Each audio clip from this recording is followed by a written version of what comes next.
Assalamualaikum warahmatullahi wabarakatuh. Salam dan bahagia.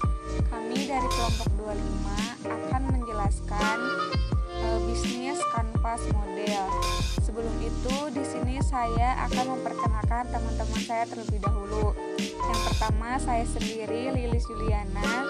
Yang kedua, Katarina Atwin Tanggang. Yang ketiga, Junius Andi. Yang keempat, Alvan Fauzan.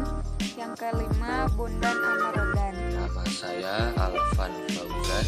Di sini saya akan menjelaskan bisnis kanvas model, yaitu merupakan alat representasi visual yang dapat menjelaskan komprehensif sebuah proses bisnis. The business model canvas ada 9, yaitu yang pertama key partners, yang kedua key activities, yang ketiga key resources, yang keempat value propositions, yang kelima customer relationships, yang keenam channels, yang ketujuh customer segments, yang kedelapan cost structure, yang kesembilan revenue stream. Di sini kelompok kami membuat produk olahan yang bernama cheese balls.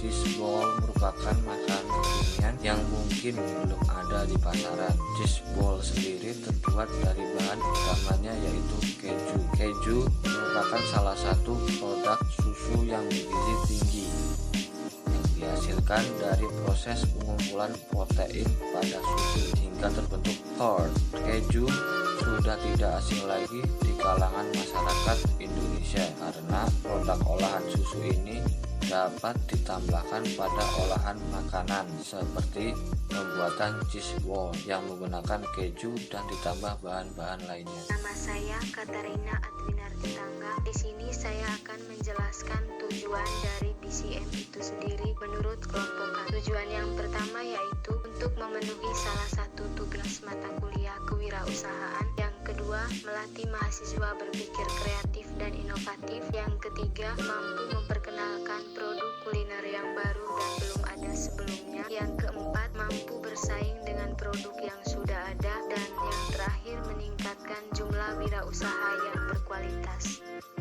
Nah, yang selanjutnya itu adalah struktur organisasi. Di sini ketuanya itu Bondan Amarodan, terus sekretarisnya itu Katarina Atwin Tanggang, bendaharanya Lilis Juliana, divisi produksi Junius Andi, divisi promosi Alvan Fauzan, pemasaran semua. Key partner. Nah, kemarin di PPT catmatannya itu Pamela sama Prinsop. Ada perubahan, yang Pamelanya itu diganti sama Indomaret. Tapi yang keduanya tuh Prinsopnya tuh tetap. Di sini saya akan menjelaskan tentang bagaimana cara pembuatan cheese ball. Pertama, siapkan alat dan bahan. Yang pertama itu ada kentang, 2 tepung terigu, 1 butir telur, susu ultra sekitaran 20 ml, keju mozzarella yang sudah dipotong kotak-kotak, lalu garam, selanjutnya sendok, garpu, dan kocokan telur. Terakhir tuh minyak goreng buat menggoreng cheese ballnya. Langkah pertama, kita tumbuk kentang tersebut sampai benar-benar halus. Kemudian masukkan garam sekitar 2 sendok kecil. Setelah itu masukkan tepung terigu sekitar 2 sendok teh. Lalu aduk kembali hingga mencampur. Setelah tercampur, diamkan adonan tersebut selama kurang lebih 30 menit. Selagi menunggu adonan itu didiamkan selama 30 menit, kita buat dulu adonan yang satunya lagi. Yang pertama itu masukkan 1 butir telur, kemudian masukkan susu ultra sekitar 20 ml, cok hingga tercampur rata. Setelah tercampur rata, masukkan lagi tepung terigu sekitar 4 sendok makan. Lalu kocok kembali hingga merata. Kembali lagi ke adonan yang pertama, kita bikin bulatan. Lalu setelah membuat bulatan itu, masukkan keju tersebut di dalam bulatan tersebut. Lalu baluri dengan adonan yang kedua. Setelah itu, masukkan ke tepung terigu hingga bulatan tersebut penuh dengan tepung terigu. Setelah itu, masukkan ke dalam tepung roti, baluri hingga bulatan tersebut tuh tertutup dengan tepung roti. Bikin bulatan tersebut kembali sebanyak mungkin sampai adonan yang pertama itu habis. Kemudian goreng sekitar 3-5 menitan. Lalu sajikan. Lalu proposition. Yang pertama tuh, makanan ini terbuat dari bahan-bahan yang mengandung protein tinggi, yaitu keju sendiri. Yang kedua, makanan tersebut termasuk makanan kekinian. Nah, yang selanjutnya, customer relationship. Yang pertama itu adalah memberikan pelayanan yang baik. Yang kedua, memberikan layanan pelanggan dan menciptakan hubungan baik dengan pelanggan. Dan yang terakhir, yang ketiga, mampu memaksimalkan penjualan, meningkatkan pemanfaatan, produktivitas, dan visibilitas dalam bisnis. Nah, pemasaran kita yaitu menggunakan media sosial, yaitu Instagram, WhatsApp Story, atau grup Facebook. Nah, yang kemarin itu kan ada TikTok, kita tidak menggunakannya. Cost struktur. Yang pertama itu adalah keju mozzarella yang harganya itu 30.000 per kotak. Yang kedua tepung terigu 6.000 per plastik.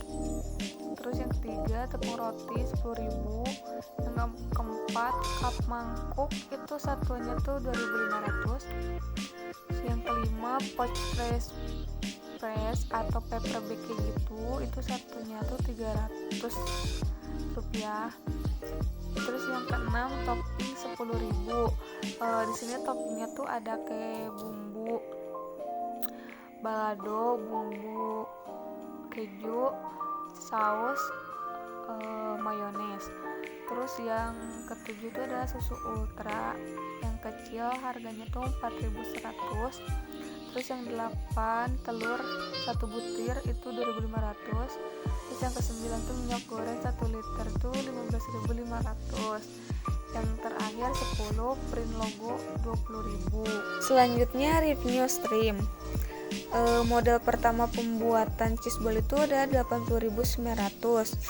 Nah, dari modal tersebut kita bisa bikin sebanyak 30 pouch atau paper, tergantung besar kecilnya cheese ball tersebut. Nah, kita jual per papernya itu 5.000. Nah, 5.000 itu isinya tuh 3, jadi 5.003. Terus pendapatan hasil penjualannya itu keseluruhan tuh 150.000. Nah, keuntungan dari cheese ball tersebut adalah 69.100. Sebenarnya kita per hari itu bukan menjual 30 pouch atau 1, tapi segimana kita pembelinya, jadi kita tuh membuat secara dadakan kayak gitu. Terima kasih.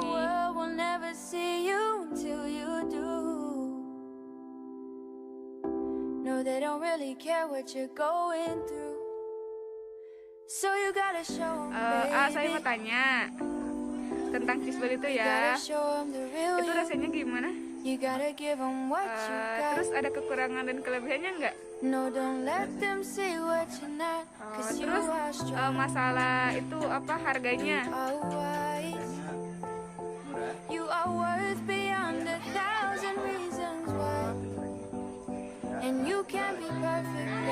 Boleh dipromosikan? Terima kasih. Like you.